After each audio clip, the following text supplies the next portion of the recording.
Billy Carson is somebody who has made a living, millions of dollars, going around the world trying to cast skepticism about Jesus, the resurrection, and about the Bible. He's been on the biggest platforms in the world: Joe Rogan, Andrew Schultz podcast, the PBD podcast. And in this video, he is destroyed so badly by this Christian scholar that not only did he try and stop you from seeing this debate, but he also is suing not one, not two, not three, not four, but 5 different people. But unfortunately for him, the video is out. We're going to see this debate. And if you stay to the end, not only will you see how Wes Huff brilliantly dismantles his arguments, but you'll also see Voddie Baucham explaining how we can have confidence that the Bible is the word of God and dealing with this very common misconception. So let's dive into the debate. How you came about like the findings where it seems that Jesus was not crucified, or that's not accurate. Sure. And in my videos, and if you listen to the podcast, the statement is according to the Sinai Bible. Okay. According to the Sinai Bible, Jesus wasn't crucified in that Bible. And that Bible predates the King James Version of the Bible. And the text there actually is about 12 to 14,000 differences between the Sinai Bible and the King James Version of the Bible, which came much later.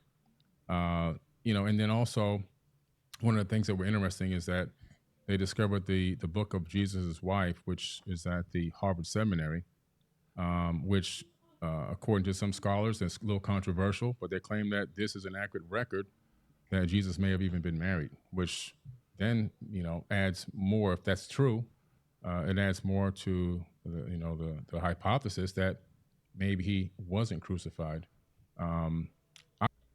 So notice the question was, why do you think there's doubt about Jesus's crucifixion?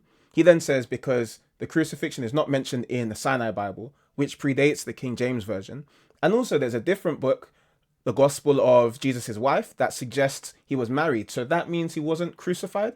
And, before Wes Huff really dismantles even those foundational points for Billy Carson, we just, if you ever find yourself in a conversation with someone who's trying to cast doubt on the scriptures, always be ready to ask them the question, so what? So what if the Sinai Bible, let's even concede that the Sinai Bible did not include the crucifixion. So what? Like, we then have to ask the question, did it deny the crucifixion? We have to ask the question, is it a reliable source? We have to ask the question, what does it say about the crucifixion? Maybe it's just a fragment. Is it a complete Bible? Like, these are questions that we need to ask, because essentially what he's doing is saying, here's a piece of information you didn't know, which should make you question the information that you do know. But why? And even that, that next statement, Jesus may have had a wife, so therefore he wasn't crucified. Now it's like, okay, are there any other sources that talk about Jesus having a wife? Are they credible? And what's the connection between him having a wife and not being crucified? So you can see Billy's tactics are to really just throw up a whole bunch of stuff that you cannot respond to if you're not familiar in this area, to then try and cast doubt on things that you've been told and make you skeptical of everything, so that in your confusion, he can come and share his ideas. Unfortunately for him, he is dealing with somebody who knows these things much better than he does, right? Like the Sinai Bible, the Gospel of Jesus' wife, like it's incredible. So let's see Wes Huff's brilliant response. You refer to the Sinai Bible, would you be referring to Codex Sinaiticus? Like the codex that comes... Okay. That's why I was trying to get some clarification, because so you can actually go and see Codex Sinaiticus is at the British Library. So you can go and see it. It's on display. And the British Library has actually digitized the entire manuscript. So I work with manuscripts in my linguistic work. I'm an expert on early Christian scribal culture, and particularly in Greek and Coptic manuscripts. I actually have a facsimile. So I have a photocopy that was done by the British Library of Codex Sinaiticus that I work with in my office. So I have it here. And the only reason I'm so sorry. At this point, I'm sure Billy Carson knows he messed up.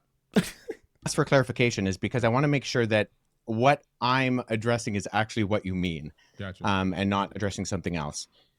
Because the Codex Sinaiticus in particular is just it's a 4th century Greek manuscript. Mm-hmm.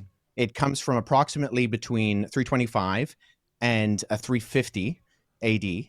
And its text of the Gospels reads almost identical to the modern Greek text that we develop translations from. So my curiosity is just simply in kind of exploring when you say that it denies the crucifixion or that the crucifixion isn't there. I mean, I can go on right now, Codex Sinaiticus, and I can look up the end of, say, Matthew 27, where it has Jesus being crucified. And that's in Codex Sinaiticus, or, the John 19, or any of the other ones. So I think my confusion is that it doesn't read any differently. So actually, are you able to pull up a website with the viewers or listeners or whatever be able to see that right now to make sure I have the right the version that I'm looking at? So you notice, right? when Wes Huff responded, basically said, "Here's the book you're talking about," and it doesn't say what you seem to be saying. It says, so can you clarify? Notice, about 10-15 seconds ago, Billy Carson pulls out his phone, right, and he's actually googling to try and get some other ammunition to try and respond in some way. So we already established that, just because even if a text seemed to suggest something different to what the complete New Testament or Bible translations we have today, even if that's the case, it doesn't mean that something like the crucifixion is wrong, which is foundational to Christianity, of course. We're not talking about a fringe thing. But even the source that he's referring to doesn't say what he says it says. So either he's misinformed or he's lying. And now, from not only the rest of this debate, but also what we see in other content that is put out, I think it's very clear that he's intentionally misleading and has been caught in his traps. And just to show you at this point, because his main point has been debunked quite easily, just look at where he tries to take the conversation next and how even that part gets shut down. I misquoted there. It's the Gospel of Barnabas. Okay, yeah. Well, so that's good. So he said, actually, it's not the Sinai Bible that doesn't include the crucifixion, because clearly the Sinai Bible, which is essentially the first complete New Testament, the first complete compilation of the Bible, or the New Testament that we have access to, he says, no, it's actually the Gospel of Barnabas. So again, our questions from before still stand. So what? What does that mean? But again, even that foundation, Wes, take it away. So let's deal with that too, because I've actually worked with, there are two manuscripts of the Gospel of Barnabas. The Gospel of Barnabas is a really interesting document because it is a known forgery. And so that's why I think it's important to get to these sources. So at the very start of the Gospel of Barnabas, which we only have two copies of, one is in Italian and one is in Spanish, we see right off the bat that the Gospel of Barnabas, not to be confused with either the Epistle of Barnabas or the Acts of Barnabas, which are two apocryphal documents from the 2nd century, but the Gospel of Barnabas in particular, we know it's a forgery because it does things like in chapter 92, it says that Jesus spent 40 days on Mount Sinai, and then he came to the Jordan River and he walked to Jerusalem. But Mount Sinai is more than a week's journey away from Jerusalem, and neither Mount Sinai nor Jerusalem are close to the Jordan River. So never mind there not being a route from the Jordan River to around Mount Sinai or going to Jerusalem. But there are internal problems with the Gospel of Barnabas, which indicate that it shows no actual indication of evidence of coming from or even having knowledge of first century Jewish understanding. It actually says Jesus is the Christ, but not the Messiah, which indicates that whoever the author is, he didn't know that those were the same words. And I think a bigger problem is that the Gospel of Barnabas actually paraphrases Dante's Inferno, which was written in 1314. So there's a lot of internal evidences that disqualify the Gospel of Barnabas, never mind the fact that we don't have any evidence of it prior to the 14th century, and none in any other language other than Middle Age Italian Italian and Spanish. But the internal content of the Gospel of Barnabas disqualifies it from being ancient. And then the fact that it's doing things like paraphrasing Dante, or it also refers to a rule of the time of Jubilee, which was changed in the Middle Ages from what it was in the biblical year of Jubilee. And it goes with the Middle Ages concept, not the ancient concept. So I think what I'm getting at is, so I'm a historian, and So essentially, what he's showing here is that whoever wrote the Gospel of Barnabas most likely didn't know much about the time Jesus actually lived. And also they paraphrase things from the medieval period. So it's most likely that this text is a medieval forgery, not a real text. So even if the Gospel of Barnabas did say Jesus never rose from the dead, that's irrelevant because it's a forgery. And actually, Billy Carson hasn't proven that the Gospel of Barnabas even says that.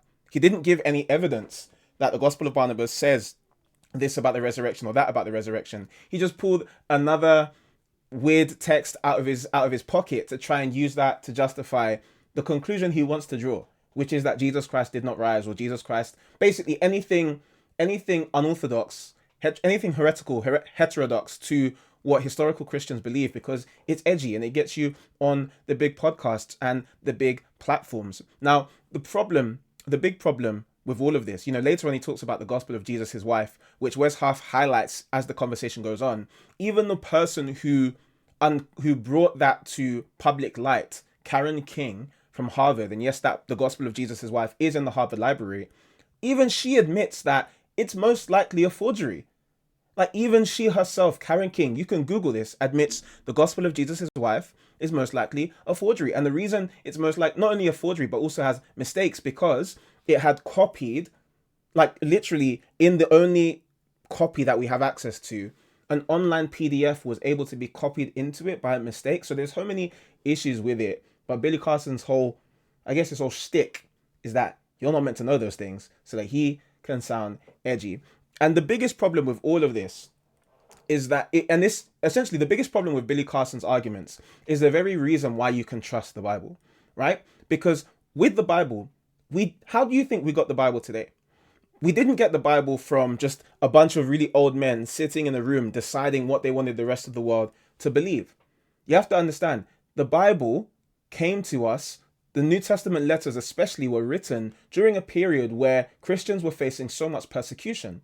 They didn't have the time to organize and create councils to then start to plan how they're going to disseminate this information. What you had the apostles, as they were writing letters to the different churches, and then the apostles were being persecuted and being killed themselves. The Christians started saying, hey, look, we better, record what they're saying, and we better copy these letters and send them to other churches so we can keep their writings. And over time, you then had individual people, individual churches copying the text of the scripture. And so what that's called the free transmission of the Bible, right? And so it means there was nobody at any time had the ability to sit down and control and say, this is the sacred scriptures, this is the text, because they were being freely transmitted. And at this point, I'm going to let Voddie Baucham explain this, because he'll do a brilliant job and help you see why you can trust the Bible. Few problems. Number one, there's a manuscript problem, and there's 6,000 Greek manuscripts or portions of manuscripts. So if we have these, monks during the time of Constantine who are going to go back and who are going to change the New Testament, they would have to find 6,000 Greek manuscripts and portions of manuscripts, change them all the exact same way. Don't show your ink work, don't get caught, never tell anybody what you did. There's a second layer of problem. Jesus said, go and make disciples of pantata ethne, every people group, every ethnic group, right? Problem with people groups is they speak different languages. So within the first couple of centuries, the New Testament is translated into Syriac, Coptic, and Latin. So now your overzealous monks during the time of Constantine have to go find 6,000 manuscripts, change them all the exact same way, don't show your ink work, don't get caught, don't tell anybody what you did. Then learn how to lie in Syriac, Coptic, and Latin, as well as you lie in Greek, because if you don't, there's going to be a problem, because now the Greek manuscripts won't match the translations into these other languages. So you got to change those, right? And then again, don't show your ink work, don't get caught, don't tell anybody. There's a third layer of problem. The early church fathers. The early church fathers had this horrible habit of quoting and writing commentaries on the New Testament. So much so that if all we had were the writings of the early church fathers, we would be able to reproduce the New Testament, all but 11 verses. So now, our overzealous monks have to find 6,000 Greek manuscripts, lie, don't show your ink work, don't get caught, don't tell anybody what you did. Learn how to lie in Syriac, Coptic, and Latin as well as you lie in Greek. Go get all those things from around the world. Make sure your lies match, get them back. Don't tell anybody what you did. Find all of the writings of the early church fathers and make sure that their commentaries now match all the lies that you told in Syriac, Coptic, Latin, and Greek. That's fantasy. And that's what Billy Carson wants you to believe. Like, he wants you to believe that what you've come to know about Jesus, that he really did live, that he really did die, that he really did rise again, was just a modern invention. That the original Christians didn't genuinely teach that we don't see that until as late as the King James Bible, 1500 years later. Really? But again, I said to you, the reason why Billy Carson's whole perspective is nonsense, and is the very reason we can trust the Bible, because what we have in the scriptures, what we have in all these different manuscripts, right, over 6,000 manuscripts of the New Testament, that's far more than any other book in antiquity being the ancient world. Take, for example, Alexander the Great. We don't have any texts of his life for at least 900 years after he supposedly lived. But so many people have no issue believing that Alexander the Great conquered so many parts of the world as a Macedonian king. Like, so many people don't question that. And yet we have 6,000 manuscripts, many of them dating within just a couple of decades of the life of Jesus, of the death and resurrection of Jesus, right? So we have a reliable collection of historical documents that God himself preserved, that God, through the free transmission of the text, was able to preserve. And so now when you have textual critics like Wes Huff, what people like him spend their time doing is looking at the different manuscripts we have, assessing them for validity, seeing how likely it is that they were written by people who were close to the time, or the people that claim to have written those documents, how accurate they are, and how trustworthy they are in shaping our faith and our doctrine. And so when they do that textual criticism, looking at different manuscripts, the things that make the final cut and the things that have made our 66 books of the New Testament, they pass the mustard. Like Peter says in, I want to say 1 Peter 2 or 2 Peter 2, that no prophecy is written down by no prophecy comes by the interpretation of man, but that men, as they were carried along by the Holy Spirit, wrote down what they saw, right? And so in the Bible, we have a historical or reliable collection of historical documents written down by eyewitnesses during the lifetime of other eyewitnesses. They report supernatural events that took place in fulfillment of specific prophecies, and they claim that their writings are divine rather than human in origin. I didn't make that up myself. Voddie Baucham said that. And in the video that further explains why you can trust the Bible, I'll link it down below. But yeah, I hope you've enjoyed this video. If you want to see another one, check out here. I'll see you there. Peace and blessings.